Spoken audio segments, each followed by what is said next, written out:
Have you ever wondered which city is better to live in, Sydney or Melbourne? Well, you're not alone. It's a question many have pondered. As we all know, the answer depends on a variety of factors. Today, we'll be comparing these two great Australian cities across three main categories: cost of living, quality of life, and job opportunities. We're going beyond the surface to examine what truly makes a city great. It's time to dive into the specifics and find out which city takes the crown. First things first, let's talk about the cost of living. When it comes to comparing Sydney and Melbourne, you'll find that both cities have their unique financial landscapes. For starters, Sydney, renowned for its sparkling harbour and iconic opera house, is generally considered more expensive.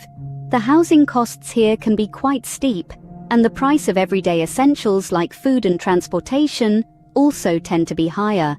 On the other hand, Melbourne, famous for its vibrant art scene and coffee culture, offers a more affordable cost of living. Housing here is noticeably less expensive than in Sydney, and the costs of basic necessities like food and public transport are also comparatively lower. But remember, the cost of living is just one aspect of the bigger picture.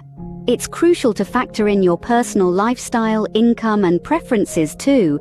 So, in terms of cost of living, it seems that... Now, let's move on to the quality of life in both cities. When it comes to safety, both Sydney and Melbourne rank high on the global scale. According to Mercer's Quality of Living survey, Sydney is ranked 10th worldwide, with Melbourne not far behind at 18th. This means you can stroll down the streets of either city with peace of mind. Education is another critical factor. Both cities boast top-tier universities and a robust education system. In fact, Melbourne is home to the University of Melbourne, ranked among the top 50 universities worldwide.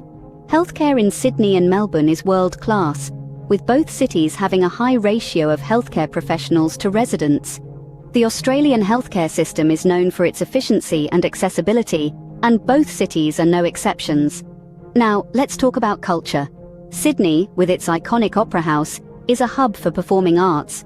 Meanwhile, Melbourne, dubbed the sporting capital of the world, offers a variety of sporting events throughout the year. Melbourne's vibrant arts scene with its graffiti-laden laneways also adds a unique charm to the city.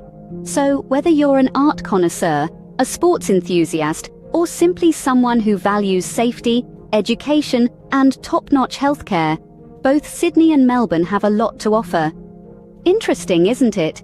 Now that we have a grasp on the quality of life, it's time to look at job opportunities.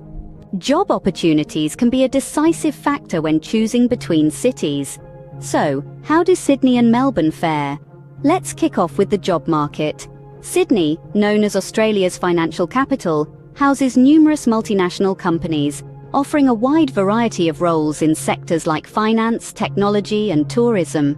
On the other hand, Melbourne, often dubbed as Australia's cultural capital, boasts a thriving creative industry with jobs in arts, media, and design.